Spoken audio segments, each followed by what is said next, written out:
Be careful what you wish for because you just might get it. Hey guys, hi, my name is Shelone. For some of you that have been here before, you know me from my immigration journey from Jamaica to Canada. And if you're a real OG, you've been here from the hair video days. If you know, you know. Shout out to Rachel's. Before I continue, I wanted to shout out the sponsor of today's video. Today's sponsor is Olive & Birch, a thoughtfully curated home decor company here in Calgary, Alberta.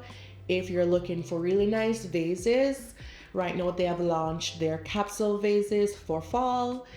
They're definitely my vibe. So if you want to add that elevated look to your home this fall or winter or whenever, check them out on Instagram.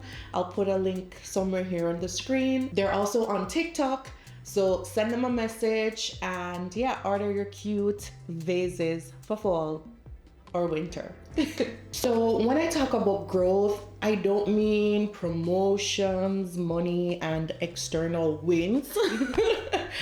I actually mean the kind of growth that happens on the inside and becoming more self-aware, setting boundaries, shifting your mindset, and navigating a new season of life. That's what I mean by growth.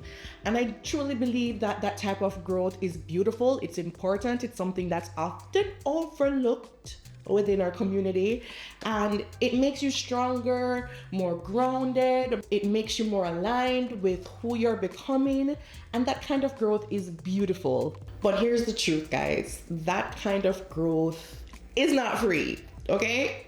She's not free. It comes with a lot of hidden costs that we don't normally speak about. So today I want to share 3 costs that I personally have had to face. And hopefully this will make you feel not so alone, and maybe this is something that we can have some discourse about.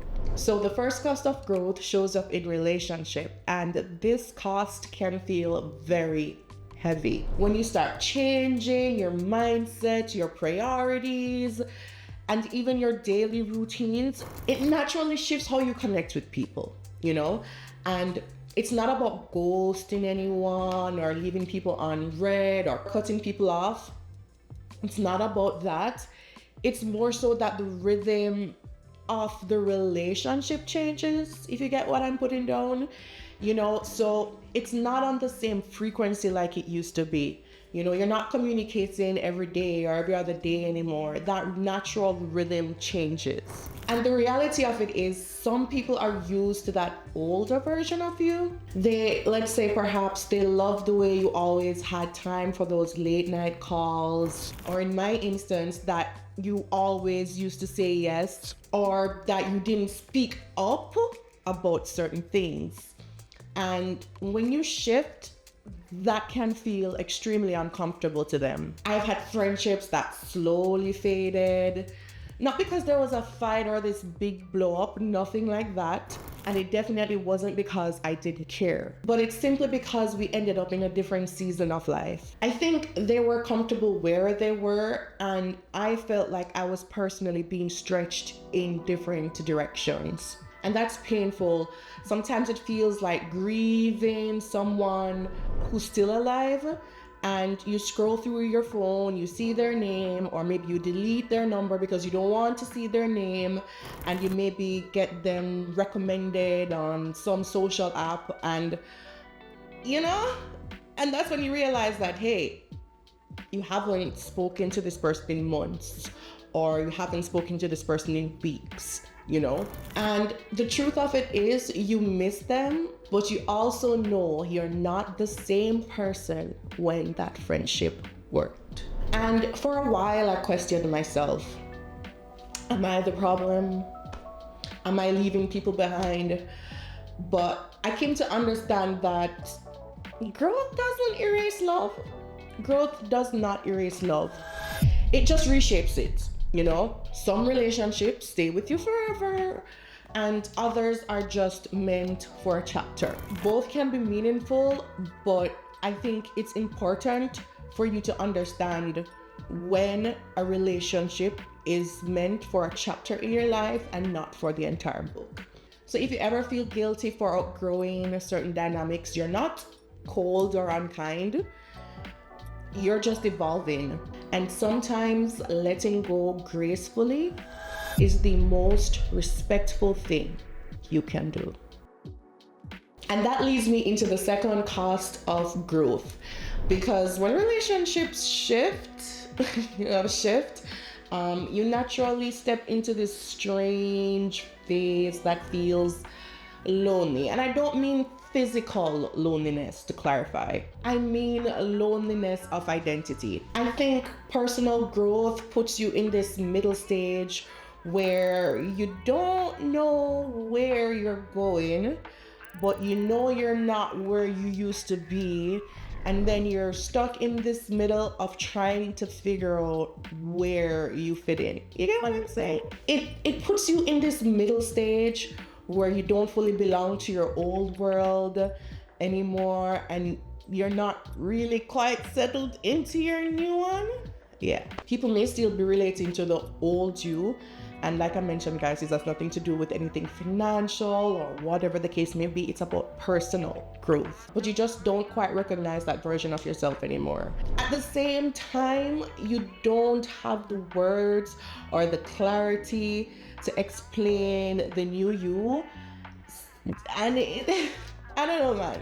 In that gap, it's easy to feel invisible. I've had versions where I've been interacting with, maybe colleagues, friends, family, and it felt like no one really understood me. And that's the reason why I say it can feel lonely, because they're relating to a version of you that no longer exists. Meanwhile, you're explaining to them that, hey, that's not who I am anymore. And you find yourself over-explaining sometimes, and that's why it feels so isolating. This is what helped me, the in-between phase. It's not wasted, right? From the outside, people might think nothing's happening, but inside everything is shifting. And I want you guys to think about a caterpillar and the process it takes to turn into a butterfly. When that caterpillar is in its cocoon, right? It kind of feels like nothing is happening for a very long time, but we know that's not the case. Inside the cocoon, it's growing, it's forming wings, it's getting ready to transform into that beautiful butterfly. And I really want you guys to think about that. Think about the beauty of that in-between stage, and that way you can transform that loneliness into a very transformative period. In that stage where you feel like you don't fit anywhere, don't panic. You're not broken, you're becoming. And the third cost of growth ties it all together, because the in-between that we had before, the changes, the letting go, they all force you into a space none of us really like, and that's discomfort. My favorite quote that I've been using since the last decade, over a decade, at the end of my email, it says, in order to grow, you must become uncomfortable. And that's what we're going to talk about, the discomfort. The third cost of growth, guys, is comfort. So of course, the third cost is comfort. And it honestly, even though I've been constantly making myself uncomfortable for growth, it does not feel good, just because I know that, in order to grow, I must have some sort of discomfort. That doesn't make it easier, If you go up close and personal to growth, it never, ever, ever, ever looked glamorous. For me, it was late night, it was hard conversations, it was unlearning patterns that were so normalized to me. It's admitting truth you'd rather not face, guys. And for me, comfort looked like, routines that kept me safe but small, jobs that paid the bills, but it just didn't light me up anymore. And even certain mindsets I held on to, always having to please people. Oh my gosh, always having to please people. I had to unlearn that. I had to learn the principle of saying no, never saying yes. This people pleasing gremlin that just kept hovering over my shoulder. I had to like kick him off. You understand? I had to release all of that in order to move forward. And if I'm being honest with you, releasing all those things, it wasn't easy. There were times that I was second guessing myself. There were times when I thought, okay, is my boundary too strong? Am I, not giving this enough thought? Am I wrong for, not wanting someone to treat me this way? Am I wrong to think that how they treated me was also wrong? It wasn't easy, guys. And the truth is, because comfort feels safe, it feels familiar, and the unknown feels scary. Letting go of this toxic friendship, it feels scary because, let's be real, there were times when they were great, but when your eyes are open, it's like, wow, should I step away from this, or is this something I should constantly embrace and cause hurt to myself? I know that the unknown feels scary, guys, but every breakthrough that I've personally had have come from the other side of discomfort. The truth is that growth will test you before it rewards you. It takes you out of what's easy so that you can step into what's necessary. And while it feels uncomfortable in the moment, guys, that's a place where the stronger, wiser, and truer version of you exists. So those are the 3 biggest costs of personal growth, in my opinion. And those are the 3 biggest costs of growth that I faced: relationship shifting, the loneliness of the in-between, and then letting go of that comfort. And if you've ever felt any of these things, please hear me. It doesn't mean you're failing.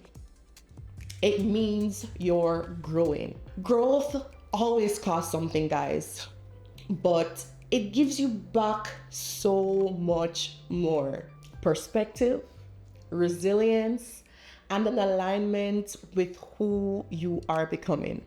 No. Enough of me chit-chatting.